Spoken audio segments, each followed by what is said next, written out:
देखिए आज हम लगाने जा रहे हैं क्लास 10th का सोशल साइंस का पेपर 2020 का। देखिए फ्रेंड्स, हम 5 सालों का पेपर लगाएंगे क्योंकि हम देखते हैं बहुत सारे क्वेश्चन ऐसे होते हैं जो बार बार पूछे जाते हैं, पेपरों में रिपीटेड होते हैं। सो फ्रेंड्स, आपको बहुत ज़्यादा प्रॉफिट हो सकता है इन क्वेश्चन आंसर लगाने में। और साथ ही फ्रेंड्स, आप एनालिसिस भी कीजिए कि आप किस लेवल तक पहुंच पाए हैं, अभी तक आपकी तैयारी कैसी है। तो चलिए फ्रेंड्स, ज़्यादा देर न करते हुए लगाते हैं, चलते हैं क्वेश्चन पेपर की ओर। देखिए क्वेश्चन फर्स्ट देखते हैं। निम्नलिखित क्रांतियों में से किसे राष्ट्रवाद की पहली अभिव्यक्ति कहा गया है? आपको बताना है कि राष्ट्रवाद नामक शब्द किस क्रांति में पहली बार अभिव्यक्त हुआ था, बोला गया था। ऑप्शन नंबर ए फ्रांसीसी क्रांति, ऑप्शन नंबर बी रूसी क्रांति, ऑप्शन नंबर सी गौरवशाली क्रांति, या ऑप्शन नंबर डी उदारवादियों की क्रांति। तो फ्रेंड्स बताइए जल्दी से। तो इसका राइट आंसर होगा ऑप्शन नंबर ए, फ्रांसीसियों की क्रांति में कहा गया था राष्ट्रवाद नामक शब्द। देखिए क्वेश्चन सेकेंड देखते हैं। 1859 का इनलैंड एमिग्रेशन एक्ट बागानों में काम करने वाले मजदूरों के लिए कष्टदायक क्यों था? तो फ्रेंड चलिए आंसर की ओर चलते हैं। 1859 के इंग्लैंड एमिग्रेशन के अनुसार जो नियम था, बागान में जो मजदूर काम करते हैं, कार्यकर्ता को बिना किसी अनुमति के अपने चाय के बागान को छोड़ने के लिए मना किया गया था। इतना ज़्यादा कष्टदायक था ये एक्ट। क्या था इंग्लैंड एमिग्रेशन एक्ट में कि जो बागान के अंदर जो जितने भी मजदूर काम कर रहे हैं वो बिना अनुमति के घर नहीं जा सकते हैं, काम छोड़कर भी नहीं जा सकते हैं। भले ये नहीं था कि नहीं हमारी इच्छा नहीं है अब काम करने की, हम नहीं करेंगे, हम अपना इस्तीफा दे के घर चले जाएं, अब हमें आपके बागान में काम नहीं करना है, तो ऐसा भी बिल्कुल नहीं। क्वेश्चन थर्ड देखते हैं। 1878 में वर्नाक्यूलर प्रेस एक्ट क्यों लागू किया गया था? तो friends, vernacular press act viceroy Lytton द्वारा 1878 ईस्वी में पास हुआ था। इस एक्ट ने भारतीय भाषाओं में प्रकाशित होने वाले सभी समाचार पत्रों पर नियंत्रण लगा दिया था, किंतु यह एक्ट अंग्रेजी में प्रकाशित होने वाले समाचार पत्रों पर लागू नहीं किया गया था। इससे यह स्पष्ट होता है वस्तुतः यह कानून भाषाई समाचार पत्रों को दबाने के लिए लगाया गया था। क्वेश्चन नंबर 4 देखते हैं। निषेधाधिकार शब्द को परिभाषित कीजिए। वीटो का अधिकार, निषेधाधिकार क्या है? इसी को वीटो का अधिकार भी कहते हैं। देखिए, काम करने से रोकने का अधिकार। कोई भी काम है, यदि वो पारित हो चुका है प्रस्ताव डियर फ्रेंड्स, तो उसको हम कैसे रोकें, तो उसके रोकने का अधिकार को ही वीटो का अधिकार कहते हैं। देखिए, कोई राज्य है, कोई संस्था है, या फिर कोई फैक्ट्री है, उसका मालिक डियर फ्रेंड्स या प्रधान को यह अधिकार प्राप्त होता है जिसका वह सही प्रयोग करके वह पारित प्रस्ताव को भी रोक सकता है। इसी को हम वीटो का अधिकार या निषेधाधिकार भी कहते हैं। जैसे डियर फ्रेंड्स, एग्जाम्पल के तौर पर संसद ने कोई प्रस्ताव पारित किया, सबने मंजूर कर लिया, सब कुछ हो गया, फिर हस्ताक्षर करवाने के लिए किसके पास जाता है? राष्ट्रपति के पास वह प्रस्ताव। तो डियर फ्रेंड्स, उसको अधिकार प्राप्त है वह सिचुएशन को देख करके कि अभी इस अधिकार को या इस प्रस्ताव को पारित नहीं होना चाहिए, और ना ही हाँ या ना कुछ भी ना दे उत्तर। और डियर फ्रेंड्स, वह वीटो के अधिकार के तहत उस प्रस्ताव को अपने पास रख सकता है ना, और इसी को निषेधाधिकार भी कहते हैं। ये क्वेश्चन नंबर 5 देखते हैं। रिक्त स्थान की पूर्ति कीजिए। चीनी बौद्ध प्रचारक 768 और 770 ईस्वी में के आसपास हाथ की छपाई की तकनीकी लेकर आए। तो बताइए फ्रेंड्स, कहाँ पे तकनीकी लेके आए थे? तो इसका राइट आंसर हो जाएगा, क्या भरेंगे अपन? जापान में। क्वेश्चन नंबर 6 देखते हैं। भारत में पांडुलिपियों का पढ़ना आसान क्यों नहीं था? निम्नलिखित में से सही विकल्प चुनिए। तो पांडुलिपियों को अपन क्यों नहीं पढ़ पा रहे थे? क्योंकि डियर फ्रेंड्स, ऑप्शन बताइए, क्या पांडुलिपियां बहुत सस्ती थी इसलिए, या पांडुलिपियों का व्यापक उपयोग था इसलिए नहीं पढ़ पाता था लोग, या फिर ऑप्शन नंबर सी, पांडुलिपियां अंग्रेजी और हिंदी में लिखी गई थी इसलिए, या ऑप्शन नंबर डी, पांडुलिपियां बहुत नाजुक होती थी। तो राइट आंसर क्या हो जाएगा? पांडुलिपियां बहुत नाजुक होती थी इसलिए पढ़ना मुमकिन नहीं हो पा रहा था। क्वेश्चन नंबर 7 देखते हैं। चैपमैन किनको कहा जाता था? ऑप्शन नंबर ए पुस्तक बेचने वाले को, या ऑप्शन नंबर बी कागज बेचने वाले को, या ऑप्शन नंबर सी छापे खाने में काम करने वाले को, या ऑप्शन नंबर डी पेनी चैप बुक्स बेचने वाले को। तो राइट आंसर क्या हो जाएगा चैपमैन का? तो राइट आंसर हो जाएगा ऑप्शन नंबर डी, पेनी चैप बुक्स बेचने वाले को चैपमैन कहा जाता था। देखिए क्वेश्चन नंबर 8, रिक्त स्थानों की पूर्ति कीजिए। तो डियर फ्रेंड्स, इसमें दो प्रकार से संसाधन दिए हुए हैं। संसाधन के आपको इस साइड प्रकार बताना है और इस साइड डियर फ्रेंड्स उसको उदाहरण दिया हुआ है। जैसे जैव और अजैव संसाधन हैं जो, वो किस संसाधन के प्रकार में आएंगे? तो डियर फ्रेंड्स, जो जैव और अजैव संसाधन के प्रकार हैं तो वो तो एक प्राकृतिक संसाधन है, लेकिन डियर फ्रेंड्स इसको हम उत्पत्ति के आधार पर भी बांट सकते हैं। दूसरा, नवीनीकरण योग्य और अनवीनीकरण योग्य संसाधन। तो जो पुनः बन जाते हैं हम उनको पुनः विकसित कर सकते हैं, जैसे पेड़ पौधे पुनः लगा सकते हैं जिससे बीज मिलता है, तो उसको नवीनीकरण। और अनवीनीकरण, जिसको हम एक बार खो दिए एक बार ख़त्म कर दिए तो उसको बनाना नामुमकिन है, उसको अनवीनीकरण योग्य संसाधन कहते हैं। तो इस संसाधन के कौन से प्रकार में आएगा?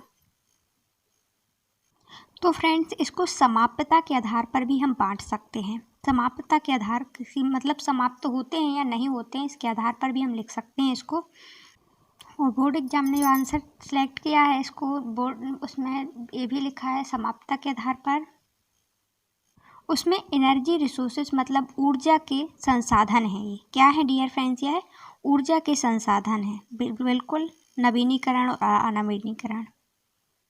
यहाँ पे ऊर्जा के संसाधन भी आप बांट सकते हैं और यहाँ पे प्राकृतिक संसाधन या फिर आप समाप्यता के आधार पर इनको वर्गीकृत किया गया है, ये लिख सकते हैं। क्वेश्चन 9 देखते हैं, भारत का सबसे प्राचीनतम कृत्रिम सामुद्रिक पतन कौन सा है? तो डियर फ्रेंड्स वो है हमारा विशाखापट्टनम, आंध्र प्रदेश में। देखते हैं, कलपक्कम आणविक ऊर्जा संयंत्र निम्न में से किस राज्य में स्थित है? क्या गुजरात में है, या ऑप्शन नंबर बी ओडिशा में, या ऑप्शन नंबर सी केरल में, या ऑप्शन नंबर डी तमिलनाडु में? तो फ्रेंड्स राइट आंसर हो जाएगा तमिलनाडु में। कलपक्कम आणविक ऊर्जा संयंत्र तमिलनाडु में स्थित है। देखिए फ्रेंड्स क्वेश्चन नंबर 11 देखते हैं, स्तंभ ए और स्तंभ बी में सही विकल्प का चयन कीजिए। तो डियर फ्रेंड्स फर्स्ट इक्वेशन क्या है?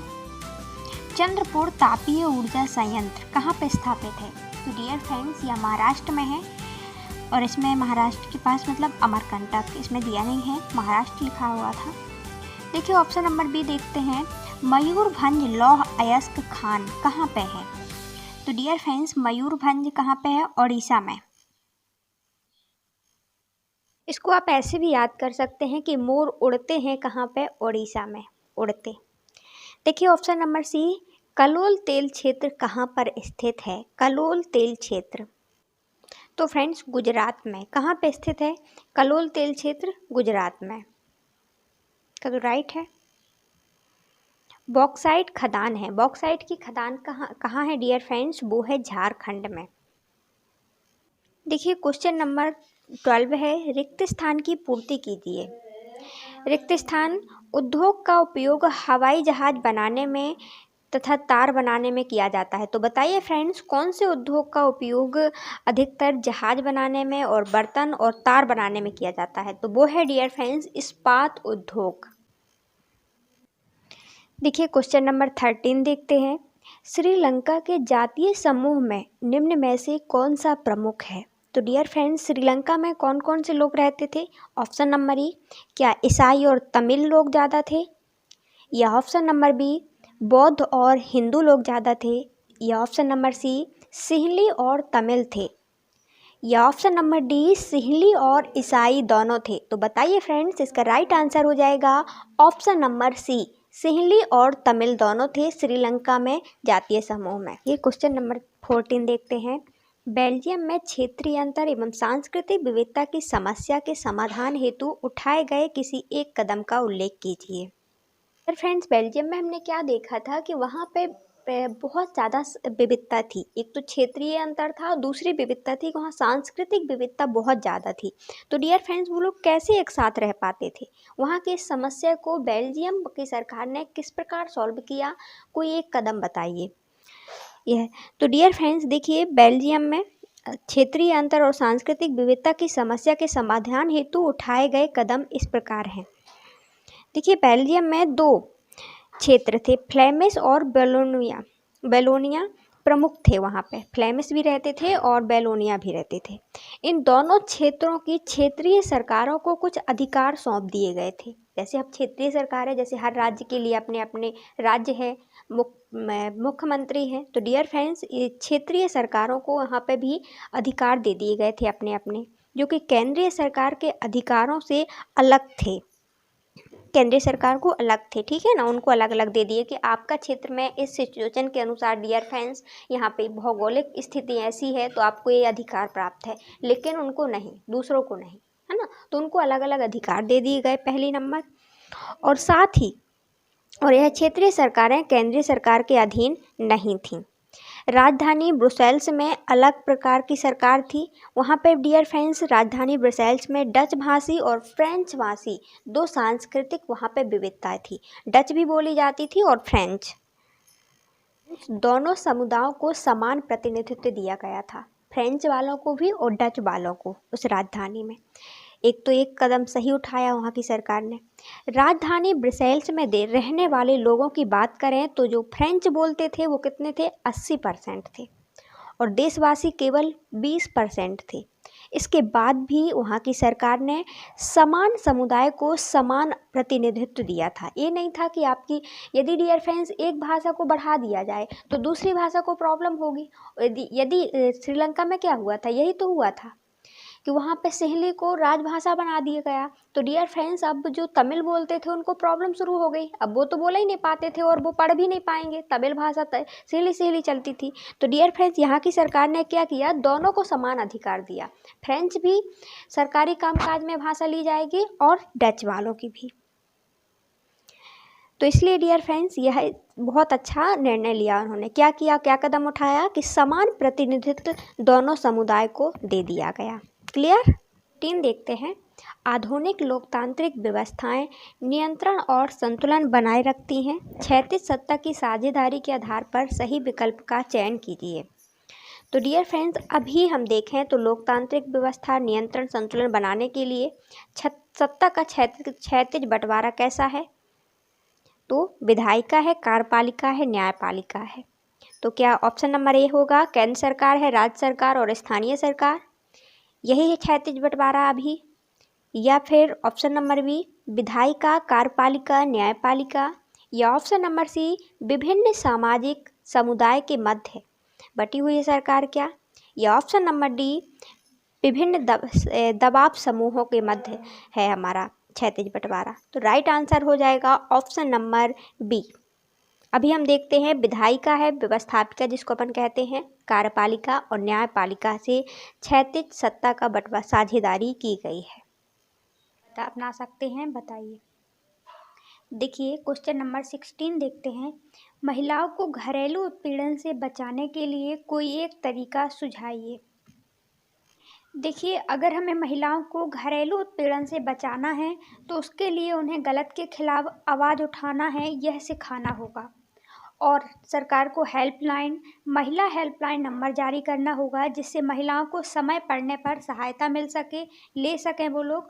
और हमें महिलाओं को समझाना होगा कि अत्याचार करना और अत्याचार सहना दोनों ही गलत है। इसके लिए हम गीता और श्री कृष्ण के पांडव को गलत के खिलाफ आवाज़ उठाने के लिए भी प्रेरित कर सकते हैं, ये सब कहानी सुना करके। इस प्रकार महिलाओं को महाकाव्य की सहायता से भी घरेलू उत्पीड़न से बचाया जा सकता है।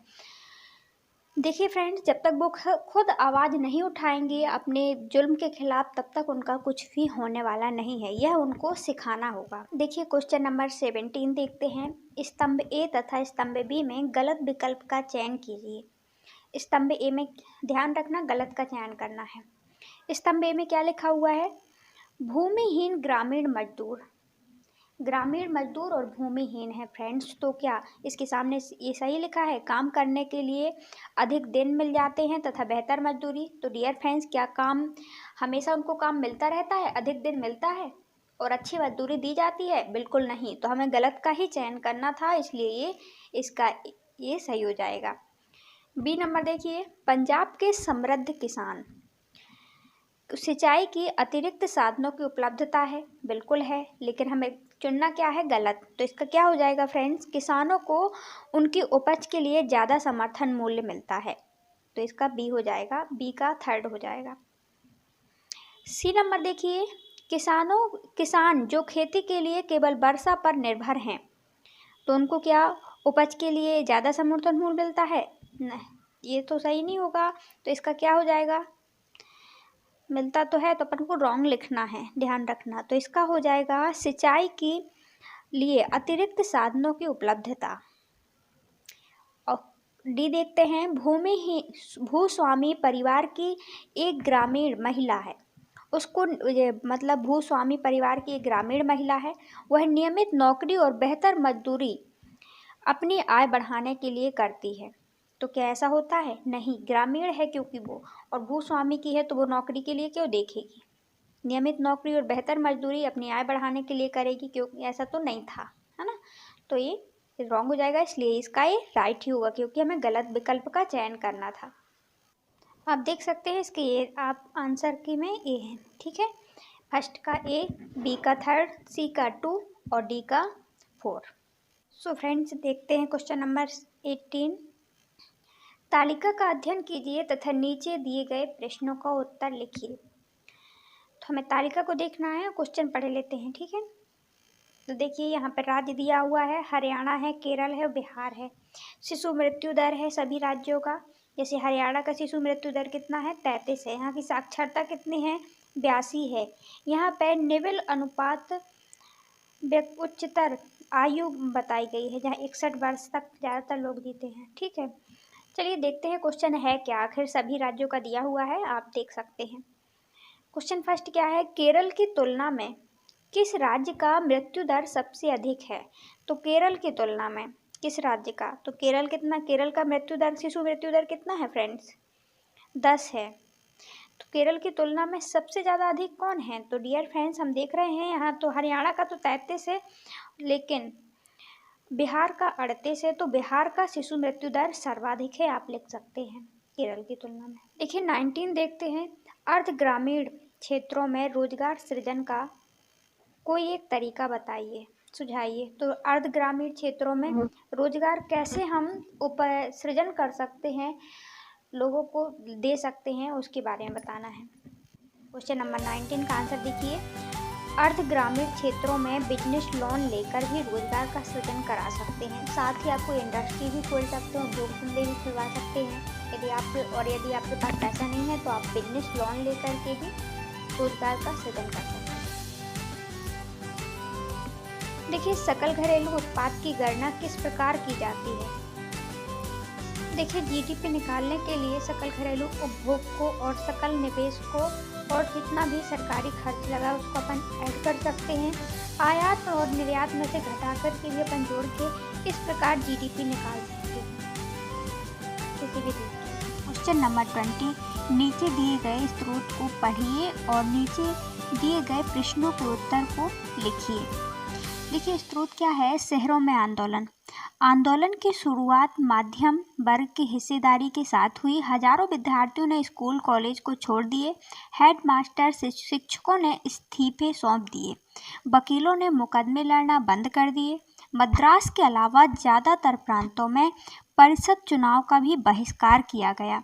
मद्रास में गैर ब्राह्मणों द्वारा बनाई गई जस्टिस पार्टी का मानना था कि काउंसिल में प्रवेश के जरिए उन्हें वे अधिकार मिल सकते हैं जो सामान्य रूप से केवल ब्राह्मणों को मिल पाते हैं, इसलिए इस पार्टी ने चुनाव का बहिष्कार नहीं किया। देखिए आर्थिक मोर्चे पर असहयोग का असर और भी ज़्यादा नाटकीय रहा। यदि हम आर्थिक मोर्चे पर देखें, लोगों ने विदेशी सामानों का बहिष्कार किया, शराब की दुकानों की पिकेटिंग की गई और विदेशी कपड़ों की सीधे होली जलाई जाने लगी। 1921 से 1922 के बीच विदेशी कपड़ों का आयात आधा रह गया। उनकी कीमतें 102 करोड़ से घटकर 57 करोड़ रह गई, मतलब सीधे आधे पे आ गई। बहुत सारे स्थानों पर व्यापारियों ने विदेशी चीज़ों का व्यापार करने या विदेशी व्यापार में पैसा लगाने से इनकार कर दिया। जब बहिष्कार आंदोलन फैला और लोगों को आयातित कपड़ों को छोड़कर केवल भारतीय कपड़े पहनने लगे और भारतीय कपड़ों, मिलों, हथकरघों का उत्पादन भी बढ़ने लगा। जैसे ही सारे व्यापारियों सब ने विदेशी चीज़ का बहिष्कार किया तो भारतीय जो चीज़ें थी उनका व्यापार होने लगा, उनकी मांग बढ़ी और साथ में भारत की जो हाथ से बनने वाली चीज़ें थी उनका उत्पादन बढ़ने लगा, उनका व्यापार चलने लगा, वो उद्योग चलने लगे। चलिए क्वेश्चन पढ़ते हैं। अभी इसमें जो अपन ने पैराग्राफ पढ़ा उसका आंसर देते हैं। उससे देखिए 21 का फर्स्ट क्वेश्चन, परिषद चुनावों के बहिष्कार के संबंध में जस्टिस पार्टी की भूमिका को स्पष्ट कीजिए। देखिए फ्रेंड्स, मद्रास के अलावा ज़्यादातर प्रांतों में परिषद चुनावों का बहिष्कार किया गया। हमने ये देखा मद्रास में क्या था कि मद्रास में गैर ब्राह्मणों द्वारा बनाई गई एक जस्टिस पार्टी का मानना था कि काउंसिल के प्रवेश के जरिए उन्हें भी अधिकार मिल सकते हैं जो सामान्य रूप से केवल ब्राह्मणों बस को मिलते हैं। इसलिए इस पार्टी ने चुनावों का बहिष्कार नहीं किया। जस्टिस पार्टी में हमने देखा गांधी जी के द्वारा चलाया गया बहिष्कार आंदोलन में सभी ने भाग लिया था लगभग, लेकिन जस्टिस पार्टी ने क्यों भाग नहीं लिया? क्योंकि डियर फ्रेंड्स, वो चाहते थे कि ब्राह्मण यदि हम इसमें भाग नहीं लेंगे तो हमको वो अधिकार मिल जाएंगे जो ओनली ब्राह्मणों को मिलते हैं। देखिए 21 का सेकेंड देखते हैं। आर्थिक मोर्चे पर असहयोग आंदोलन का असर नाटकीय क्यों रहा? क्या कारण था कि आर्थिक मोर्चे पर जो असहयोग आंदोलन है वो नाटकीय बोला जाता है? तो फ्रेंड्स, आर्थिक मोर्चे पर हमने देखा कि असहयोग या बहिष्कार का असर भी ज़्यादा नाटकीय रहा, क्योंकि हमने देखा विदेशी सामानों का किस प्रकार से बहिष्कार किया गया। शराब की दुकानों की पिकेटिंग की गई और विदेशी कपड़ों की सीधे होली जला दी गई। तो फ्रेंड्स, ये नाटक के समान हुआ ना। तो ये रहा हमारा आर्थिक मोर्चे में असहयोग आंदोलन का असर। देखिए 21 का थर्ड वाला देखते हैं। विदेशी कपड़ा व्यापार पर बहिष्कार आंदोलन से बड़े प्रभाव को स्पष्ट कीजिए कि विदेशी कपड़ा जो व्यापार में बहिष्कार किया गया उसका इस पर क्या प्रभाव पड़ा विदेशी कपड़ा व्यापार पर। तो डियर फ्रेंड्स, इसका बुरा प्रभाव पड़ा उद्योगों पर, विदेशी कपड़ा व्यापार पर। 1921 और 1922 के बीच जब हमने देखा कि विदेशी कपड़ों का आयात सीधे आधा रह गया, उसकी कीमत 102 करोड़ से घट करके सीधे 57 करोड़ रह गई, तो इतना बुरा प्रभाव पड़ा। साथ ही पूरे सारे स्थानों पर व्यापारियों ने विदेशी चीज़ों का व्यापार करने या विदेशी व्यापार में पैसा लगाने से सीधे इनकार करने लगे। जब इतनी ज़्यादा घटत हुई उनको, जब बहिष्कार आंदोलन फैला और लोग आयातित कपड़ों को छोड़कर केवल भारतीय कपड़े पहनने लगे तो भारतीय कपड़ा मिलों, हथकरघों का उत्पादन बढ़ गया और विदेशी कपड़ा व्यापार को बहुत ज़्यादा हानि देखी गई। डियर फ्रेंड्स, 22 का देखिए 19वीं सदी की शुरुआत में भारत के कपड़ा निर्यात में कमी क्यों आने लगी? इन्हीं 3 कारणों को स्पष्ट कीजिए। तो डियर फ्रेंड्स, हमने 19वीं सदी की शुरुआत में भारत का बहुत कम कपड़ा बिकने लगा। इसके क्या कारण थे, चलिए बात करते हैं। तो फ्रेंड्स, यह ब्रिटेन के निर्माताओं के दबाव के कारण ऐसा हुआ था। वहाँ की सरकार ने ब्रिटेन में एक्सपोर्ट पर ड्यूटी लगा दी ताकि इंग्लैंड में सिर्फ वहाँ बनने वाली वस्तुएं ही बिकें। तो एक्सपोर्ट में इसलिए ड्यूटी लगा दी डियर फ्रेंड्स कि अब वो दूसरे जगह की चीज़ें वहाँ नहीं बेचेंगी, तो हम भारत के लोग वहाँ जाते थे बेचने, अपना कपड़ा बेचता था, लेकिन वहाँ पे लगा दिया कि नहीं, नियंत्रण लगा दिया कि अब इंग्लैंड की ही चीज़ें बेचेंगी, है ना। एक तो इन्होंने यह किया और ईस्ट इंडिया कंपनी पर भी इस बात के लिए दबाव डाला गया कि ब्रिटेन से बनी चीज़ों को भारत के बाजार में बेचा जाए। इसके कारण भी दूसरा ये उन्होंने दबाव डाला ईस्ट इंडिया कंपनी पर भी कि इंग्लैंड की बनी चीज़ों को ही भारत पर बेचा जाए। तो डियर फ्रेंड, जब वहाँ की चीज़ें यहाँ आकर के बेचेंगी ज़्यादा तो यहाँ की चीज़ें बहुत कम लोग खरीदेंगे, और वहाँ की आने लगी हैं, वहाँ की सस्ती होती थी क्योंकि मशीनों से बन कर के आती थी। यहाँ तो हाथों से बनाते थे तो उनको टाइम भी लगता था, श्रम मजदूर भी देना पड़ता था, और उनको मशीन में जल्दी काम हो जाता है ना। तो उनको टाइम की खपत की सब कुछ की बचत होती थी, तो लागत कम लगेगी तो वो सस्ती बेचेंगे। तो इस प्रकार डियर फ्रेंड्स यहाँ पे भी बिकने लगी उनकी चीज़ें। और डियर फ्रेंड्स 18वीं सदी के अंत तक भारत में सूती कपड़ों का आयात सीधे ना के बराबर था, लेकिन 1850 आते आते कुल आयात 31% सूती कपड़ा का होने लगा। तो डियर फ्रेंड्स पहले तो भारत की चीज़ें भारत में बिकती थी, वहाँ से कहीं आयात करने की ज़रूरत नहीं रहती थी 18वीं सदी तक, लेकिन इसके अंत में 1850 आते आते हमने देखा कि वहाँ का हम लोग क्या कर रहे हैं, 31% हिस्सा सीधे आयात कर रहे हैं कपड़े का, सूती कपड़े का। 1870 के दशक तक यह हिस्सेदारी सीधे डियर फ्रेंड्स 31 से लेकर के डबल हो गई, डबल से ज़्यादा हो गई, 70% हम लोग आयात करने लगे दूसरे देशों का। तो यहाँ का कपड़ा कैसे बेचेगा फिर? इस तरह से भारत में सूती निर्यातक अब कच्ची कपास के निर्यात में बदल चुका था। अब ओनली डियर फ्रेंड्स हम लोग कच्चा माल या कपास ही बेच पाते थे, और यहाँ से जाता था कपास, कच्चा माल वगैरह, और वहाँ से सामान बन के और यहाँ बेचा जाता था। चीज़ें यहाँ की हैं मैन, है ना, यहाँ से ले जा रहे हैं आप और वहाँ पे बनवा के ला रहे हैं और यहाँ पे बेच रहे हैं, कमीशन के तौर पर आप अच्छे से खा रहे हैं, और यहाँ के उद्योग धंधे चौपट हो गए हैं। ये था, इसलिए भारत का निर्यात बिल्कुल कम गया था। तो हमने तीन कारण क्या देखे निर्यात कम होने के भारत के? तो हमने पहला देखा कि ब्रिटेन के दबाव के कारण दबाव लगा दिया कि वहाँ पे कोई भी चीज़ इंग्लैंड की बनी वस्तुएं ही बेची जाएंगी इंग्लैंड में। दूसरा हमने देखा कि दबाव डाला गया कि आप भारत में चीज़ों को बेचिए कंपनी वालों को। तीसरा हमने देखा कि उन्होंने कच्चा माल लेना स्टार्ट किया और सीधी बनी बनाई चीज़ों को यहाँ पे बेचना स्टार्ट कर दिया। तो भारत ओनली कच्चा माल, कच्चे कपास का ही निर्यातक बचा था। आई होप आपको ये आंसर क्लियर हो गया होगा। धीरे देखते हैं, संसाधन के नियोजन के विविध सोपान का वर्णन कीजिए। देखिए, संसाधन नियोजन के अपन 3 चरणों में शामिल किए गए इसमें। जैसे फर्स्ट है क्या है, संसाधनों की सूची तैयार करना। सेकेंड, विकास की उपलब्धता के आधार पर संदर्भों का मूल्यांकन करना। संसाधन के दोहन की योजना बनाना। पहले चरण में हमने देखा संसाधनों के विकास की सूची तैयार करना। तो इसमें हम पहले चरण में संसाधनों की विशेषता भी लिख सकते हैं और उनके गुणों का सर्वेक्षण कर सकते हैं, मानचित्र और माप शामिल हैं। दूसरा चरण हमने देखा विकास की उपलब्धता के संदर्भ में प्रौद्योगिकी के अर्थव्यवस्था लिख सकते हैं, कौन से संसाधनों की जांच करना। तीसरा चरण हमने क्या देखा, संसाधनों की दोहन की योजना बनाना, कि हम किस प्रकार इनका दोहन करें, अच्छे से करें ताकि डियर फ्रेंड्स इसका विनाश ना हो, ज़्यादातर दोहन ना हो और इसका साइड इफेक्ट ज़्यादा हमें भुगतना ना पड़े। तो इसके एक्शन के उन्मुख योजनाओं से संबंधित है और स्रोतों को उपयोग और पुनः उपयोग पर जोर देता है। हमें यदि हम दोहन की योजना बना लेते हैं कि हम इसका पुनः उपयोग कैसे कर सकते हैं, जैसे रिसाइकिल वगैरह हमने पढ़ा था, है ना, मतलब पुनः चक्रण विधि के द्वारा भी अपन दोहन कर सकते हैं कि एक बार कोई चीज़ यूज हो गई उसको अपन दोबारा भी दूसरी चीज़ में यूज कर सकते हैं। कुछ चीज़ें ऐसी होती हैं, इस प्रकार से संसाधनों का अपन दोहन से बचा सकते हैं। देखिए, क्वेश्चन नंबर 24 देखते हैं।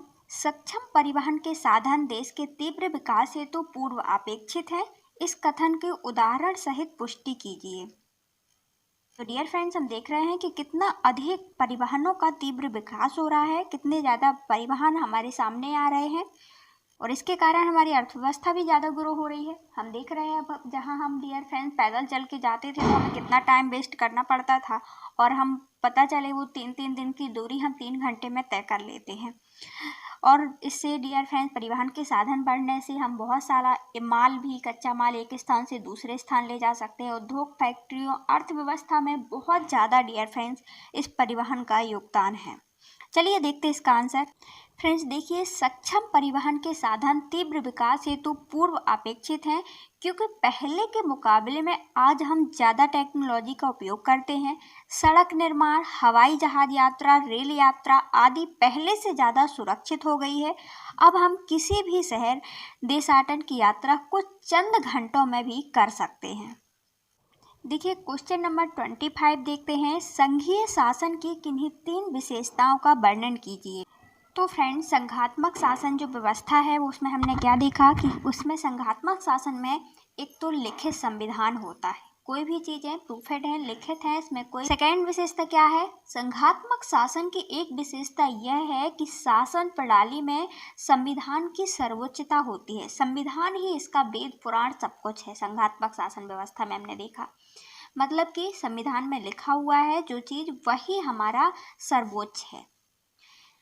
देखिए, थर्ड विशेषता क्या है? संघीय शासन प्रणाली में केंद्रीय और प्रांतीय सरकारों के मध्य शक्तियों का बंटवारा कर दिया जाता है। तो इसमें कोई प्रॉब्लम नहीं, आराम। संघीय शासन में हमने देखा कि केंद्र की अलग शक्तियां होती हैं और प्रांत की अलग शक्तियां होती हैं। अलग अलग कानून बना सकता है। केंद्र सरकार हमने देखा कि केंद्र सूची में कानून बनाती है, जबकि प्रांतीय सरकार राज्य सूची में। और कुछ विषय ऐसे हैं जो संघ और प्रांत दोनों ही मिलकर कानून बना सकते हैं, उसमें उसको हम समवर्ती सूची भी कहते हैं। तो शक्तियों का बंटवारा किया गया है, मतलब सत्ता की साझेदारी की व्यवस्था संघात्मक शासन में होती है। ये तीन विशेषता आई होप आपको समझ में आ गई होंगी। देखिए, क्वेश्चन नंबर 26 देखते हैं। भारतीय संविधान में वर्णित धर्मनिरपेक्षता के किन्हीं 3 लक्षणों का उल्लेख कीजिए। तो फ्रेंड्स, हमारे संविधान की विशेषता है कि हमारा संविधान में क्या है, हमारा देश क्या है, धर्मनिरपेक्ष राज्य है। किसी भी धर्म को ना तो गिराना चाहता है ना बढ़ाना चाहता है, धर्म के प्रति निरपेक्ष है। ठीक है ना। तो इसकी विशेषता बताना पड़ेगा। एक धर्मनिरपेक्ष देश है। यह एक खास धर्म, जाति, जन्म, सेक्स या जगह के सदस्यों के भेदभाव के खिलाफ है। यहाँ कोई भेदभाव नहीं किया जाता है किसी भी धर्म के प्रति, कि आपका धर्म बेस्ट है कि आपका धर्म बेस्ट है, सबका धर्म समान है। सेकेंड विशेषता क्या है? धर्मनिरपेक्ष शब्द प्रस्तावना के 42वें संशोधन 1976 द्वारा डाला गया था संविधान में। यह सभी धर्मों और धार्मिक सहिष्णुता को सम्मान की समानता का अर्थ है। इस धर्मनिरपेक्ष शब्द का अर्थ यह है कि हमारा देश सभी धर्म के प्रति सहिष्णु है और सबका सम्मान करता है और सब बराबर सम्मान करता है। तीसरी विशेषता क्या है? हर व्यक्ति को उपदेश, अभ्यास, किसी भी धर्म के चुनाव प्रचार करने का अधिकार है। सरकार के पक्ष में या किसी भी धर्म के खिलाफ भेदभाव नहीं करना चाहिए सरकार को। तो डियर फ्रेंड्स, हम देखते हैं कोई भी धर्म का अपने हम ले सकते हैं, स्वीकार कर सकते हैं, आ जा सकते हैं, और साथ ही किसी भी धर्म का हम प्रचार प्रसार कर सकते हैं। लेकिन ये नहीं बोल सकते कि हमारा धर्म बेस्ट है लेकिन उस सामने वाले का खराब है। अपने धर्म को तो आप अच्छा बोलिए, लेकिन दूसरे धर्म को खराब भी नहीं बोल सकते हैं। इसके खिलाफ है भारत सरकार। तो ये है हमारा धर्मनिरपेक्ष भारत की 3 विशेषताएं। क्या देखी हमने? कि हमने देखा कि हमारा किसी के भेदभाव नहीं करता है हमारा धर्म, हमारा भारत देश धर्म, जाति, सेक्स के आधार पर। इसको कब जोड़ा गया था धर्मनिरपेक्षता को? तो हमने देखा कि 1976 में जोड़ा गया, और उसमें ये डाला गया कि सभी धर्मों के प्रति हमारा देश सहिष्णु है और सम्मान करता है। तीसरा हमने देखा कि हम किसी भी धर्म का प्रचार प्रसार कर सकते हैं और सरकार इसमें कोई पक्ष विपक्ष नहीं करेगी। देखिए, क्वेश्चन नंबर 27 देखते हैं। शारीरिक द्रव्यमान सूचकांक को बनाए रखने के लिए कोई 3 संतुलित उपाय को सुझाइए। तो फ्रेंड्स, शारीरिक द्रव्यमान सूचकांक को सही बनाए रखने के लिए 3 उपाय कौन कौन से कर सकते हैं आप? एक तो पहले आप संतुलित आहार लेना चाहिए आपको। दूसरा, प्रतिदिन की गतिविधियों के साथ ही व्यायाम करते रहना चाहिए। हमारी बॉडी ये नहीं कि पड़ी है सुस्तों की तरह, एक्सरसाइज वगैरह करते रहना चाहिए। तीसरा, हम लिख सकते हैं कि ताज़े फल सब्जियां लेने चाहिए और अत्यधिक भोजन नहीं करना चाहिए, एक लिमिट होना चाहिए। तो इस प्रकार हम 3 चीज़ें लिख सकते हैं इसमें। चलिए देखते हैं 28 क्वेश्चन। देखिए, क्वेश्चन नंबर 28 देखते हैं। तृतीयक क्षेत्र की गतिविधियां प्राथमिक एवं द्वितीयक क्षेत्र के विकास में सहायता करती हैं। इस कथन का मूल्यांकन कीजिए। तो डियर फ्रेंड्स, के तृतीयक क्षेत्र की गतिविधियां, जैसे हमने देखा सेवा क्षेत्र आता है इसमें, होटल वगैरह में काम करना है ना, और इनकी सहायता करना प्राथमिक और द्वितीयक क्षेत्र में। तो यही लिखना है कि किस प्रकार सहायता करती हैं,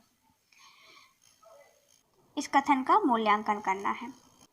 तो फ्रेंड देखिए, तृतीयक क्षेत्र को हम प्राथमिक और द्वितीयक क्षेत्र की सहायता प्रदान करता है। यह हम देखें तो उत्पादन की प्रक्रिया के लिए भी सहायता करता है। जैसे जैसे डियर फ्रेंड्स, प्राथमिक और द्वितीयक, प्राथमिक क्षेत्रक में हम देखते हैं कृषि होती है और द्वितीयक क्षेत्रक में उद्योग धंधे वगैरह किए जाते हैं। तो हम देखते हैं ये सेवा क्षेत्र है, इसमें सेवा देखिए परिवहन की ज़रूरत पड़ती है। द्वितीयक क्षेत्रक के लिए हम देखें तो उद्योगों के लिए परिवहन की ज़रूरत पड़ती है, कच्चा माल लाने ले जाने के लिए, उसका प्रचार करने के लिए उद्योग में बनी हुई चीज़ के लिए दूर संचार की ज़रूरत पड़ती है। दूर संचार किस में आता है? तृतीयक क्षेत्रक में। स्वास्थ्य सेवाएं किस में आती हैं? तृतीयक क्षेत्रक में आती हैं। तो ये सभी परामर्श, खुदरत आदि मूल्य वगैरह, ये सभी तृतीयक क्षेत्रक में आते हैं और ये सभी प्राथमिक और द्वितीयक क्षेत्रक में सहायता प्रदान करते हैं। देखिए आप इस प्रकार भी लिख सकते हैं, तृतीयक क्षेत्रक, सरल शब्दों में कहें तो तृतीयक क्षेत्र की आर्थिक गतिविधियों में माल का उत्पादन नहीं हो सकता है यदि तृतीयक क्षेत्रक न हो, लेकिन वे विनिर्माण की प्रक्रिया और उपभोक्ताओं तक पहुंचने में सहायता प्रदान करता है हमारा तृतीयक क्षेत्रक। माल को बनता है डियर फ्रेंड्स तो उद्योगों तक पहुंचाता है तृतीयक क्षेत्रक परिवहन के द्वारा, और जैसे ही बन जाता है तो लोगों तक पहुंचाने का काम कौन करता है? तृतीयक क्षेत्रक। सहायक हुआ कि नहीं हुआ? साथ में जैसे हम प्राथमिक क्षेत्रक की देखें तो उसमें भी सहायक होता है हमारा तृतीयक क्षेत्रक, जुड़ा होता है।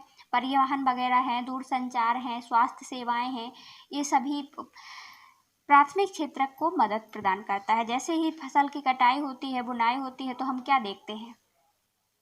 तो उसमें भी तृतीयक क्षेत्रक की ज़रूरत पड़ती है। जैसे हमारी गहाई हो गई तो उसके साथ साथ हम लेके आते हैं जब माल, तो परिवहन की ज़रूरत पड़ती है कि नहीं पड़ती? दूर दूर तक दवाइयाँ लाना, यहाँ से कीटनाशक दवाइयाँ वगैरह, तो तृतीयक क्षेत्रक की ज़रूरत पड़ती है। देखते हैं यूरोप में 19वीं सदी के शुरुआती दशकों में राष्ट्रीय एकता के विचार उदारवाद से किस प्रकार जुड़े हुए हैं, स्पष्ट कीजिए। देखिए फ्रेंड्स, 19वीं शताब्दी में उदारवादी विचारधारा राजनीतिक रूप से एक ऐसा सरकार पर जोर देता था जो सहमति से बनी हो सबकी। फ्रांसीसी क्रांति के बाद उदारवाद निरंकुश शासक और पादरी वर्ग के विशेषाधिकारियों की संविधान तथा संसदीय प्रतिनिधि सरकार का पक्षधर था। क्वेश्चन नंबर 30 देखते हैं, कृषि को भारतीय अर्थव्यवस्था की रीढ़ क्यों कहा जाता है, स्पष्ट कीजिए। तो डियर फ्रेंड्स, हमारे देश में तो कृषि 50% से ज़्यादा लोग करते हैं, उससे अत्यधिक लोग जुड़े हुए हैं, तो रीढ़ क्यों नहीं कहेंगे। देखिए डियर फ्रेंड्स, भारत में अर्थव्यवस्था में कृषि रीढ़ कहा गया है कृषि को अर्थव्यवस्था की, क्योंकि इसमें 51% से अधिक लोग रोजगार प्रदान करती है हमारी कृषि। साथ में हम अर्थव्यवस्था में देखें तो 15% से अधिक जीडीपी अर्थव्यवस्था में इस कृषि से प्राप्त होता है हमें। इसमें सर्वाधिक उद्योग धंधे भी जुड़े हुए हैं। हम देखें तो यह प्राथमिक क्षेत्र जिसमें कि देश की अर्थव्यवस्था का एक बहुत बड़ा भाग इस कृषि से जुड़ा हुआ है, इसलिए हम भारतीय अर्थव्यवस्था की कृषि को रीढ़ कहा जाता है। देखिए क्वेश्चन नंबर 31 देखते हैं, राजनीतिक दल के किन्हीं 5 कार्यों का वर्णन कीजिए।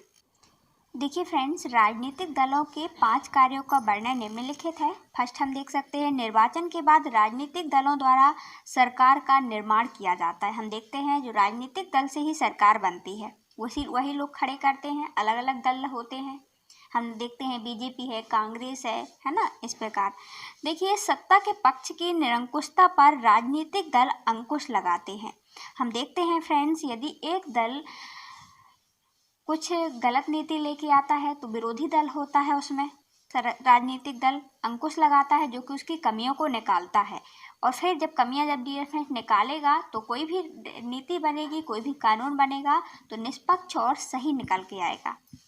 इसके बाद तीसरा क्या करता है राजनीतिक दल, सरकार एवं जनता के बीच समन्वय स्थापित करने में राजनीतिक दल ही सहायता करता है।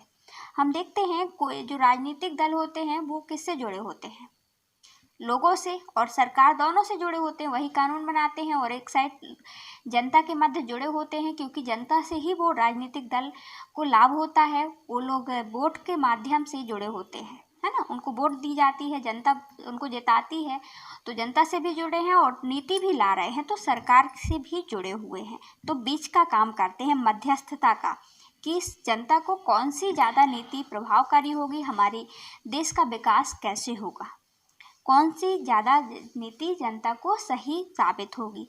देखिए योग्य व्यक्तियों का चुनाव के माध्यम से इन्हीं के माध्यम से योग्य व्यक्ति का चुनाव हो पाता है। राजनीतिक दल शासन में भाग लेने का अवसर प्रदान करते हैं। हम देखते हैं यदि हम राजनीतिक दल में जुड़े हुए हैं कोई भी, तो वो ही हमें सरकार के मध्य शासन में भाग लेने का अधिकार अवसर प्रदान कर सकता है। क्योंकि हम राजनीतिक दल से जुड़े हैं तो ही हम खड़े होंगे, और खड़े होंगे तो जीतेंगे और शासन के मध्य काम करेंगे। क्लियर? तो फ्रेंड्स, हमने क्या क्या देखा, जल्दी से क्विक रिवीजन। यह राजनीतिक दल सरकार का निर्माण करते हैं, इससे सरकार बनी होती है। उसकी सत्ता के पक्ष की निरंकुशता पर अंकुश लगाते हैं, ये नहीं है कि कोई भी नीति लाते रहें। तीसरा हमने देखा, जनता और सरकार के मध्य समन्वय का कार्य करते हैं। चौथा हमने देखा, योग्य व्यक्ति का चुनाव होता है इनके माध्यम से। पांचवा हमने देखा, राजनीतिक दल में शासन में भाग लेने का अवसर प्रदान करते हैं। क्लियर? चलिए आगे देखते हैं। देखिए क्वेश्चन नंबर 32 देखते हैं। लोकतांत्रिक शासन व्यवस्था शासन की अन्य व्यवस्थाओं से बेहतर है, उदाहरण सहित इस कथन की पुष्टि कीजिए। हम देखते हैं कि हम मानते हैं कि लोकतांत्रिक शासन व्यवस्था ही अन्य देशों की और अन्य व्यवस्थाओं से ज़्यादा सही है। जो हम इसके पहले जो चल रही थी हम देख रहे थे वो क्या था, राजतंत्र था। तो क्या वो व्यवस्था सही थी? नहीं। और भी व्यवस्थाएं चलती रहती हैं, तो सभी से हम मानते हैं कि लोकतांत्रिक शासन व्यवस्था बेहतर है। इस कथन की हमें पुष्टि करना है। तो फ्रेंड्स क्यों है, देखिए अब देखते हैं। तो लोकतंत्र एक ऐसी शासन व्यवस्था है जिसके द्वारा जनता अपना प्रतिनिधि खुद चुन सकती है और उसे हटा भी सकती है। लोकतंत्र में जनता के प्रतिनिधि द्वारा सरकार बनती है, जबकि अन्य शासन व्यवस्था में ऐसा कुछ नहीं होता है, जनता को महत्व नहीं दिया जाता है। हमने देखा यहाँ पे कि जनता चुन भी सकती है और हटा भी सकती है। तो राज कौन कर रही है? जनता। लेकिन अन्य शासन व्यवस्था में ऐसा नहीं होता है। अन्य शासन व्यवस्था जैसे प्रजातंत्र जिसने ना लोगों की मर्जी से सरकार बनती है और ना ही लोग उसे हटा सकते हैं। इससे तो राजा का पुत्र राजा ही बनता है, राजतंत्र में हमने देखा था। और एक दलीय शासन व्यवस्था में केवल एक दल का जोर होता है। हम देखते हैं एक ही दल कार्य करता है, देश में राज करता है, लोगों के पास केवल एक ही होता है। इसलिए लोकतांत्रिक शासन व्यवस्था अन्य शासन व्यवस्थाओं से बेहतर है। हमने देखा राजतंत्र देखी, एक दलीय शासन व्यवस्था देखी, उसमें भी एक निरंकुशता होती है, एक ही दल होगा डियर फ्रेंड्स। तो वो नीति कैसी भी लाएगा उसके लिए कोई विरोधी पक्ष नहीं होगा, तो नीतियों को डियर फ्रेंड्स गलतियां कैसे निकलेंगी, है ना। तो वो तो राजतंत्र की तरह हो गया। तो हमने क्या देखा कि लोकतांत्रिक शासन व्यवस्था अन्य शासन व्यवस्था से किस प्रकार बेहतर है, क्योंकि इसमें जनता ही चुन सकती है, सरकार को हटा भी सकती है। तो जनता मैन होती है, मतलब लोग मैन होते हैं। देखिए फ्रेंड्स क्वेश्चन नंबर 33 देखते हैं। बैंक देश के आर्थिक विकास में महत्वपूर्ण भूमिका निभाते हैं, इस कथन की उदाहरण सहित पुष्टि कीजिए। तो बिल्कुल बैंक आर्थिक विकास में महत्वपूर्ण भूमिका निभाते हैं। चलिए देखते हैं, इसका आंसर देखते हैं। देश के आर्थिक विकास में बैंकों की भूमिका। तो डियर फ्रेंड्स पहला नंबर तो यही है कि यह बचतों को एकत्रीकरण करते हैं। लोग आकर के डियर फ्रेंड्स अपनी बचत करते जाते हैं और आराम से कुछ पैसा डालते जाते हैं, जिससे लोगों को विकास होता रहता है, लोग पैसे कलेक्ट करते रहते हैं।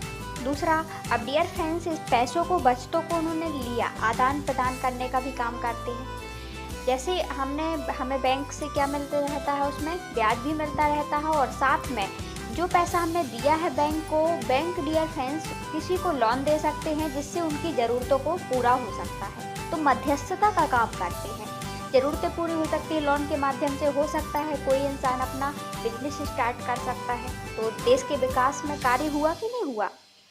तीसरा, संपूर्ण अर्थव्यवस्था के लिए जो कि बहुत ज़्यादा उपयोगी है, जोखिम का विस्तार कर सकता है। जैसे हमने देखा जोखिम का विस्तार, लोन लेकर के हम देखते हैं लोग उद्योग धंधे व्यापार जोखिम कर सकते हैं। इस प्रकार बैंकिंग अपनी क्रियाशीलता सक्रियता से आर्थिक क्रियाएं वित्त व्यवस्था करती है और परिणाम स्वरूप चहुमुखी विकास में मदद मिलती है। हमने देखा डियर फ्रेंड्स, एक साइड हम पैसा भी एकत्रीकरण कर सकते हैं। पहला हमने ये कार्य देखा, भूमिका देखी, जिससे कि हमारा बचत हो सकता है। दूसरा, दूसरा हमने देखा कि हमने जो पैसा दिया है वो बैंक दूसरों को लोन दे सकता है, जिससे वो धोखाधड़ी कोई भी बिजनेस डाल सकता है। तीसरा, हमें ज़रूरत पड़ने पर जो हमारा पैसा है सुरक्षित रहता है, सेफ रहता है लोगों का, और साथ में बैंक की व्यवस्था भी बनी रहती है। चौथा हमने देखा डियर फ्रेंड्स कि लोग इसको हम देख रहे हैं कि ब्याज की दर यदि हम दूसरों से लेते हैं तो प्रॉब्लम होती है। हमारा लोगों की एक प्रकार से ग्रामीण लोगों को और साहूकारों से जो लोन लेना पड़ता था और उनका हमेशा क्या होता रहता था डियर फ्रेंड्स, हमेशा उनका शोषण होता रहता, उससे भी बचाया जा सकता है। देखिए क्वेश्चन नंबर 34 देखते हैं। नीचे दिए गए स्रोतों को पढ़िए और नीचे दिए गए प्रश्नों के उत्तर लिखिए। तो डियर फ्रेंड्स, आपको पैराग्राफ पढ़ना है, इसके साथ ही उत्तर देना है। चलिए चलते हैं पैराग्राफ की ओर। देखिए स्रोत का है अंतर्देशीय उत्पादन। 20वीं शताब्दी के मध्य तक उत्पादन मुख्यतः देश की सीमाओं के अंदर तक ही सीमित था। इन देशों की सीमाओं को लांघने वाली वस्तुओं में केवल कच्चा माल, खाद्य पदार्थ और तैयार उत्पाद ही थे।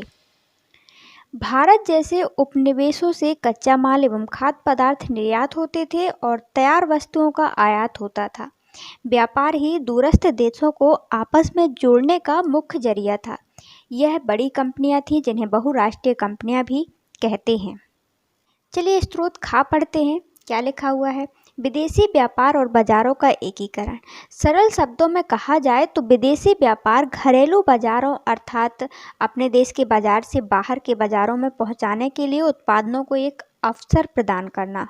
उत्पादकों को उत्पादक केवल अपने देश के बाजारों में ही अपने उत्पाद नहीं बेच सकते थे, बल्कि विश्व के अन्य देश के बाजार में भी प्रतिस्पर्धा कर सकते थे। इसी प्रकार दूसरे देशों में उत्पादित वस्तुओं के आयात से खरीदारों के समक्ष उन वस्तुओं के घरेलू उत्पादन के अन्य विकल्पों का विस्तार होता है। देखिए स्रोत गा पढ़ते हैं। भारत में वैश्वीकरण का क्या प्रभाव पड़ा।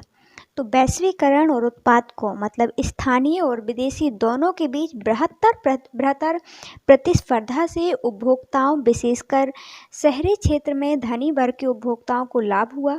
इन उपभोक्ताओं के समक्ष पहले से अधिक विकल्प हैं और वे अब अनेक उत्पादों की उत्कृष्ट गुणवत्ता और कम कीमत से लाभान्वित हो रहे हैं। परिणामतः ये लोग पहले की तुलना में आज अपेक्षाकृत उच्चतर जीवन स्तर का आनंद ले रहे हैं।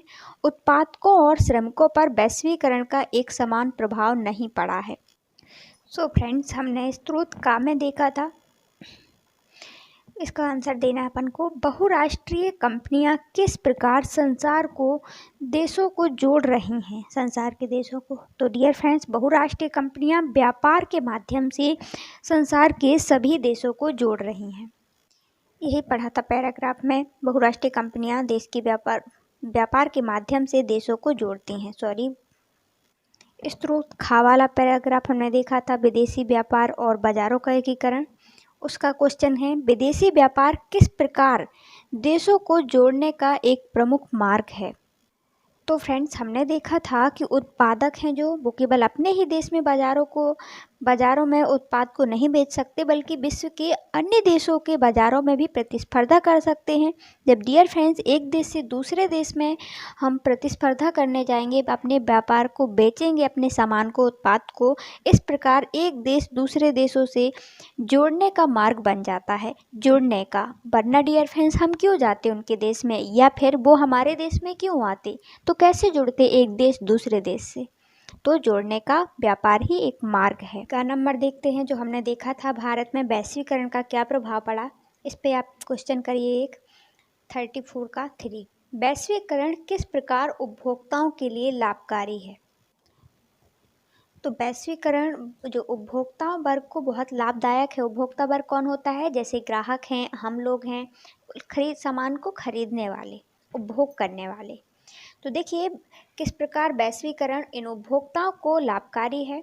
तो वैश्वीकरण और उत्पादकों को स्थानीय एवं विदेशी दोनों के बीच बृहत्तर प्रतिस्पर्धा से, मतलब जैसे ही उत्पादकों में प्रतिस्पर्धा चलती है, स्थानीय और विदेशी प्रतिस्पर्धा, विदेश से लोग लाते हैं, सामान बेचते हैं, यहाँ के लोग भी बेचते हैं, तो इस प्रतिस्पर्धा के से उपभोक्ताओं को, विशेषकर शहरी क्षेत्र के धनी वर्ग के उपभोक्ताओं को बहुत लाभ हुआ है। डियर फ्रेंड्स, जब दूसरे देश के यहाँ बेचने आएंगे तो हो सकता है वो अच्छी टेक्निक के कारण, मशीनों के कारण, उनका मशीन सामान जल्दी बन जाता है कुछ टेक्निक के कारण, और वो सस्ता, उनको लागत नहीं लगती तो वो सस्ता ला के बेचते हैं हमारे देश में। देखिए खंड घ देखते हैं। मानचित्र कौशल आधारित प्रश्न आपको दिए गए हैं, आपको भरना है।